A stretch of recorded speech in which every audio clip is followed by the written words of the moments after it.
오늘은 로마서 강의 17번째 시간으로 나의 등 뒤에서라는 제목으로 로마서 8장 18절부터 27절까지에 나타난 우리 하나님의 말씀을 전하겠습니다. 우리가 흔히 D-Day라고 부르는 날이 있습니다. 일명 Decision Day라고 하는데요, 결정의 날이라는 뜻이죠. 무언가를 결정하는 날. 이 D-Day는요, 원래 1944년 2차 세계대전 당시에 연합군이 독일군을 공격하기 위해서 노르망디 해안에 상륙하던 날을 가리키는 말에서 유래가 되었습니다. 이날 연합군은 2차 세계대전의 승리를 확보하는 결정적인 교두보를 마련하게 되었습니다. 그러나 그렇다고 해서 이 날이 곧 전쟁의 끝이 된 것은 아니었습니다. 그날부터 더욱 격렬한 독일군의 저항 속에 치열한 전투는 거듭되었고요. 계속되는 전투 끝에 마침내 연합군은 독일군의 수도인 베를린을 점령하게 되었습니다. 그리고 이 베를린이 함락되던 그날을 가리켜서 연합군은 뭐라고 불렀을까요? V-Day, 승리의 날, 빅토리 데이라고 불렀던 것입니다. 자, 그렇다면 여러분, 하나님이 인류 구원을 위하여 당신의 독생자 예수님을 이 땅에 보내신 그날, 우리가 성탄절이라고 부르고 있는 그 날은 D-Day일까요? 아니면 V-Day일까요? V-Day요? D-Day요? 네, D-Day입니다. 왜 그렇습니까? 성탄절이 빅토리 데이가 아닌 이유가 무엇일까요? 그 이유는요, 아직 싸움이 끝나지 않았기 때문입니다. 우리는 아직도 이 사탄의 격렬한 저항을 받으면서 사탄과의 치열한 영적인 전투 속에서 살고 있기 때문입니다. 예수께서 이 땅에 오셔서 성탄의 기쁨을 누리면서 우리가 이 사탄에게 승리할 수 있는 결정적인 기반은 마련됐지만, 그래서 우리가 예수로 말미암아 결국에는 승리를 하게 될 것이 분명하지만, 그럼에도 불구하고 우리가 아직은 완전한 승리를 얻은 것이 아닙니다. 그러면 완전한 승리의 그날, V-Day, 그날은 언제일까요? 그렇습니다. 그날은 우리 예수님께서 심판주로서 이 땅에 다시 오시는 그날, 우리 예수님의 재림의 그날, 바로 그날이 우리의 V-Day인 줄로 믿습니다. 예수께서 다시 오실 그때에 사탄은 완전히 패배하고 우리는 영원한 승리를 얻게 될 줄로 믿습니다. 자, 그렇다면 우리는 지금 어디를 살아가고 있는 것일까요? 네, 우리는 D-Day와 V-Day 사이를 살아가고 있는 겁니다. 다시 말하면 우리는 예수님의 초림과 예수님의 재림 사이를 살아가고 있는 거죠. 그러므로 우리는 이 기간 동안에 사탄과의 치열한 영적인 전투를 벌이면서 살아갈 수밖에 없는 겁니다. 왜? 아직 전투가 끝나지 않았으니까. 예수님을 통해서 우리가 죄사함을 경험하고 기쁨과 평화를 누리며 하나님의 놀라운 은혜 속에서 살고 있지만, 그럼에도 불구하고 여전히 우리는 사탄과의 영적인 치열한 전투를 하면서 살아갈 수밖에 없는 상황에 놓여 있는 겁니다. 그래서 우리는 때때로 이 영적인 전투에서 넘어지기도 하고 쓰러지기도 합니다. 승리할 때도 많이 있지만 패배를 경험할 때도 있는 거예요. 그래서 우리는 심각한 고난을 경험할 때도 있습니다. 그러나 이런 일들은요, 여러분, 소규모 전투에서 벌어지는 상황에 불과합니다. 실질적으로 이 사탄과의 전쟁은 예수께서 오심으로 인해, 하나님의 아들 예수님께서 성육신함으로 인해서, 성탄하심으로 인해서 이미 그 승리가 우리 쪽으로 완전히 기울어졌습니다. 할렐루야. 더 이상 사탄이 회생할 수 있는 길은 없는 거예요. 다만 이제는 사탄의 그 마지막 발악만이 남아있는 겁니다. 그래서 사탄은 우리 예수 믿는 사람들을 미혹해 하기 위해서 몸부림을 칩니다. 우리에게 상처를 입히려고 하고요, 우리로 하여금 예수를 믿지 못하게 하기 위해서 온갖 계략을 다 꾸미곤 합니다. 때때로 이러한 사탄의 공격은 우리에게 고난으로 다가올 때도 있습니다. 환난으로 다가올 때도 있습니다. 그러나 우리는 이러한 고난이 우리에게 닥쳐온다 할지라도 두려워할 필요가 없습니다. 자, 왜 그렇습니까? 그 이유가 바로 오늘 본문 18절의 말씀 속에 담겨져 있어요. 자, 18절 말씀 우리 같이 읽겠습니다. 생각하건대 현재의 고난은 장차 우리에게 나타날 없도다. 아멘. 그렇습니다. 우리가 고난을 두려워할 필요가 없는 이유는요, 우리가 예수를 믿음으로 인해서 겪게 되는 고난들은 영원한 고난이 아니기 때문입니다. 영원하지 않아요. 그 고난은 빠른 시일 내에 끝납니다. 여러분, 우리는 세상을 살아가면서 많은 종류의 고난에 처하곤 합니다. 그런데 그 고난의 내용이 저마다 좀 다릅니다. 다시 말씀드리면 우리가 당하는 고난에도 종류가 있다는 거예요. 다 똑같은 고난이 아닙니다. 나의 세상 욕심을 내가 채우려고 발버둥 치다가 받는 고난이 있고요, 그러니까 내 욕심 채우다가 받는 고난이 있어요. 그런 고난도 있고요, 반면에 약속 있는 하나님의 나라와 하나님의 의를 위해서 헌신하다가 받는 고난도 있습니다. 오늘 성경이 말하는 고난은 하나님의 일을 위하여 애를 쓰다가 받는 고난을 말하는 겁니다. 내가 예수님의 사람이기 때문에 내가 예수님을 위해서 예수 믿는 사람으로서의 이 믿음을 지키기 위하여 노력하다가 받는 그런 고난을 말하는 겁니다.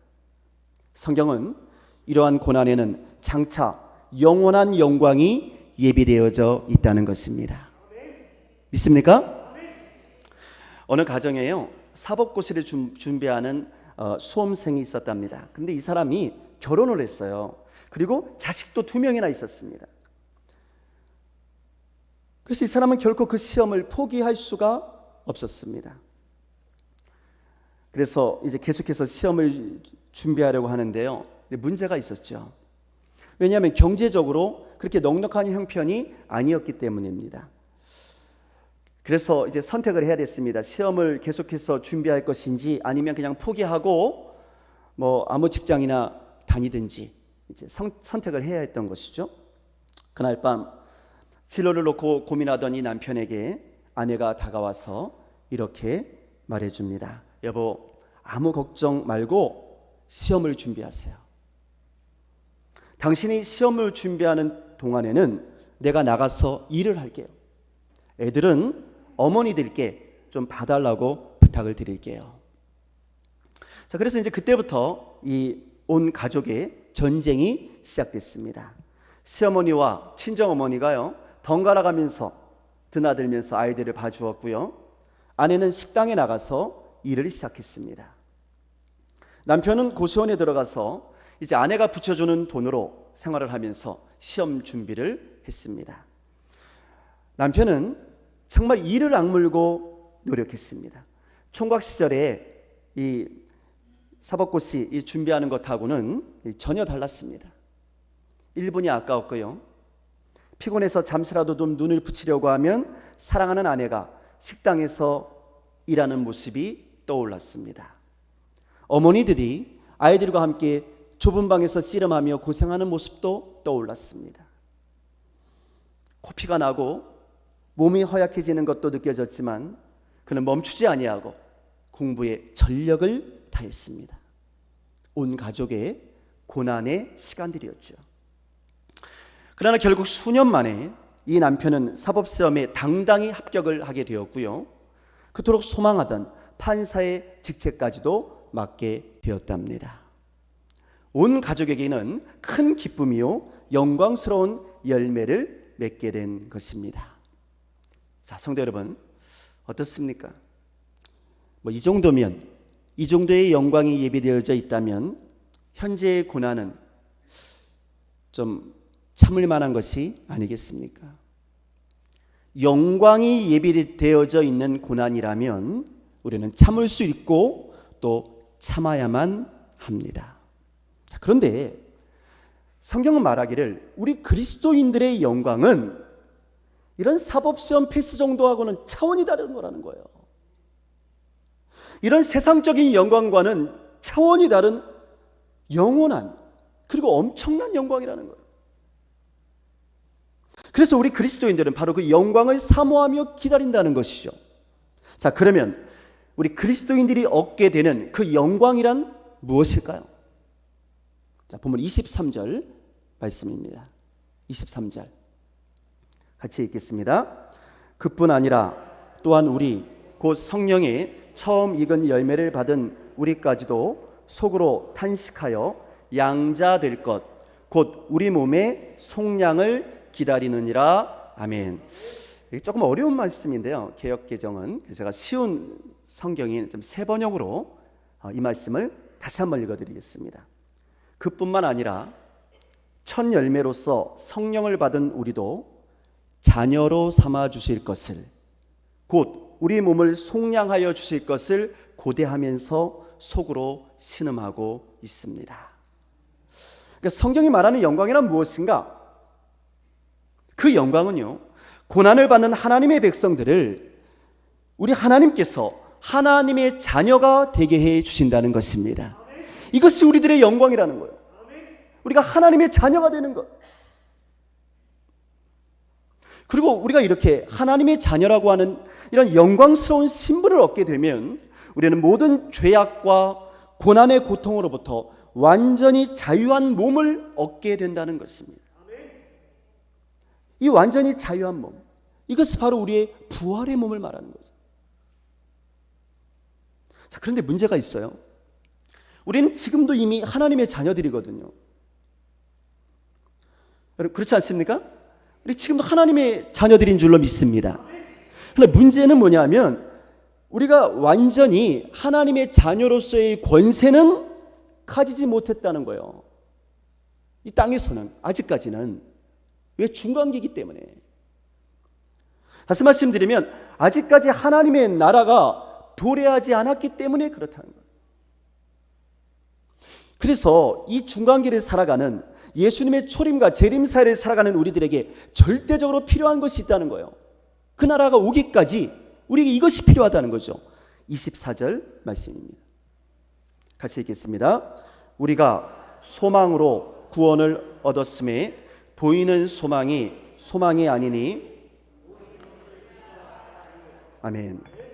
예. 이 중간길에 살아가는 우리에게 무엇이 필요하답니까? 소망이 필요하답니다. 소망이. 고난 가운데 있는 우리들에게 강력한 소망이 필요하다는 거예요.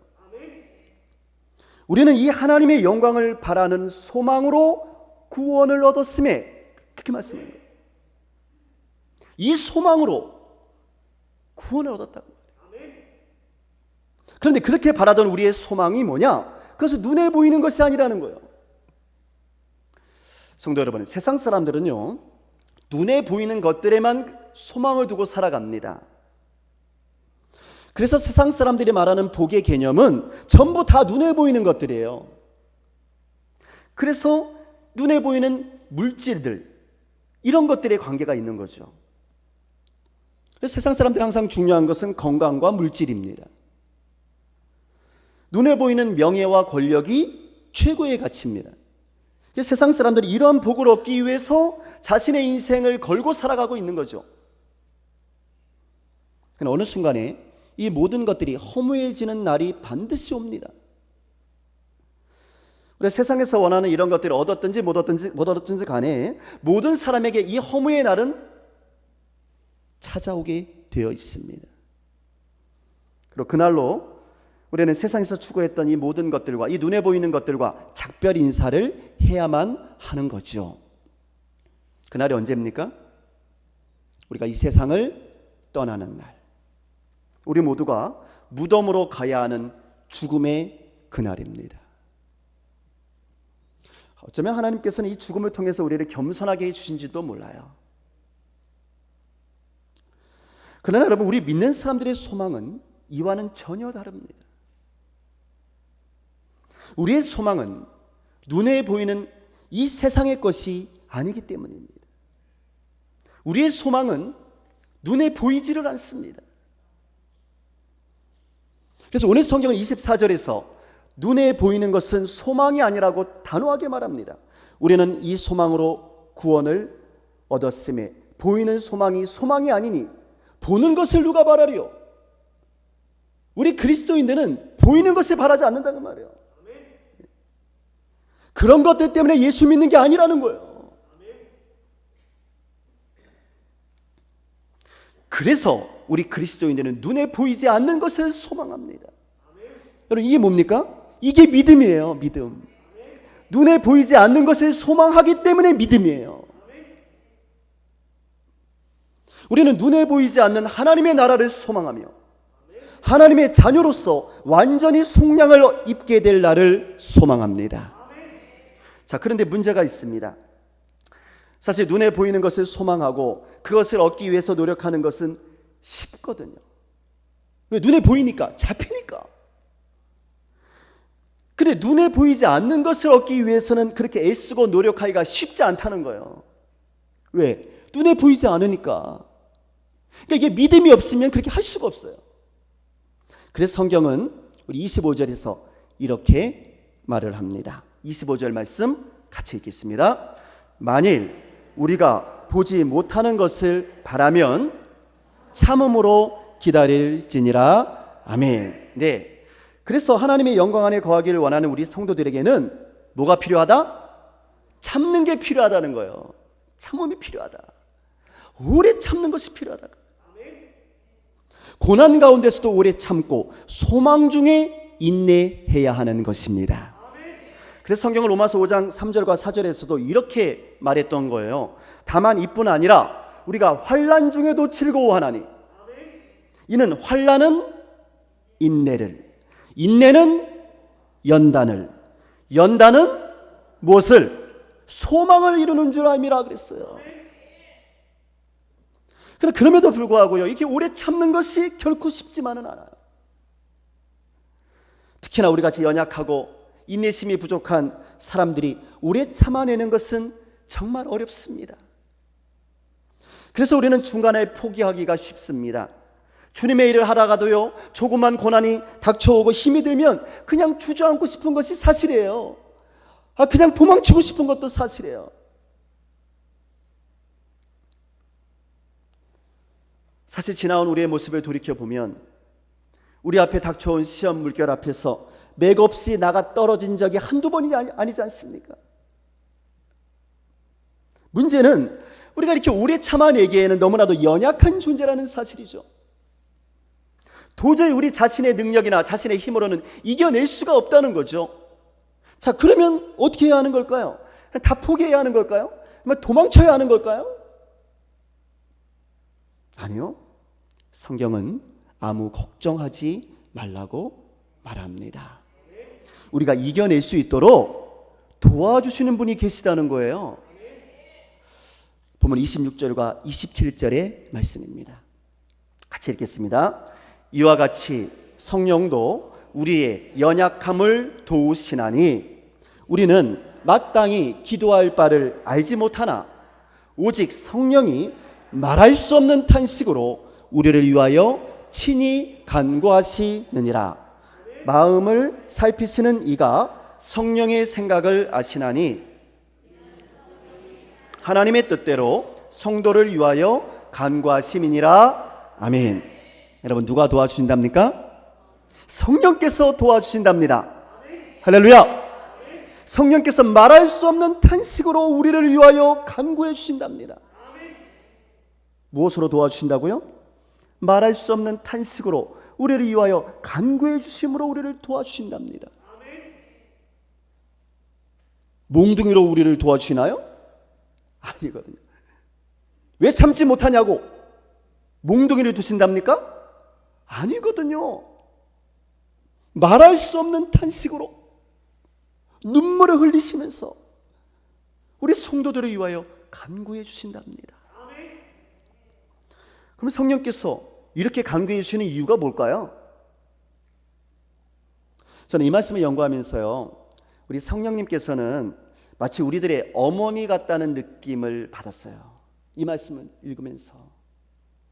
여러분, 사실 아버지들이야 자식들이 말에 좀 안 듣거나 잘못된 길로 가면 몽둥이를 드시든지 아니면 매섭게 혼내든지 하시지만 우리네 어머니들은 그렇지 않잖아요. 우리네 어머니들은요, 자식들이 잘못된 길을 걸어갈 때 가슴이 찢어지는 아픔을 느끼면서도 자식들을 직접적으로 혼내기보다는 아이들을 위해서 기도하고, 그리고 속으로 가슴앓이를 하지 않습니까? 가슴앓이를. 그러니까 말할 수 없는 탄식을 하면서 아이들을 위해서 간구하거든요. 그것이 우리네 어머니들의 마음이거든요. 오늘 성령께서도 우리들의 이 어머니처럼 여러분과 저를 위해서 말할 수 없는 탄식으로 간구해 주심으로 우리로 하여금 끝까지 참고 인내하며 승리할 수 있도록 도와주시는 줄로 믿습니다. 성도 여러분, 성령님은 여러분을 도와주십니다. 믿습니까? 그러나 성령께서는 우리의 눈앞에서 우리를 이끌어 주시는 분이 아니십니다. 우리의 등 뒤에서 우리가 승리할 수 있도록 말할 수 없는 탄식을 담아서 탄식하며 우리 하나님께 간구해 주시는 분이신 줄로 믿습니다. 사랑하는 성도 여러분, 오늘 여러분의 등 뒤에서 여러분을 지켜주며 여러분을 밀어주시며 여러분을 도와주시는 참 좋으신 성령님이 느껴지십니까? 하나님은 여러분을 사랑하십니다. 그러므로 영광스러운 생명의 면류관을 소망하면서 믿음으로 오래 참고 인내하며 예수 안에서 최후의 승리를 얻는 우리 모두가 되기를 주의 이름으로 축원합니다.